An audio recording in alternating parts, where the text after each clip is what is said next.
ગાંધીના ગુજરાતમાં દારૂબંધી છે. જોકે દારૂબંધી વચ્ચે એક નવા પરિપત્રથી બુટલેગર પકડાય તો પોલીસ સામે કાર્યવાહી હળવી થાય તેમ છે.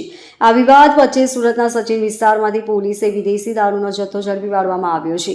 સચિનમાં પતરાની ઓરડીમાં છુપાવેલ વિદેશી દારૂના કુલ 1 લાખથી વધુનો દારૂનો જથ્થો ઝડપી લેવામાં આવ્યો હતો. બાતમીના આધારે સચિન પારડી મહાત્મા ગાંધીનગરમાં આવેલા પ્લોટ નંબર 14 તથા 15માં દિલીપભાઈ નાયકાની પતરાની ઓરડીમાં વિદેશી દારૂનો જથ્થો સંતાડી રાખ્યો હતો. બે ઇસમો હાલ તો જથ્થો સગેવગે કરી રહ્યા છે.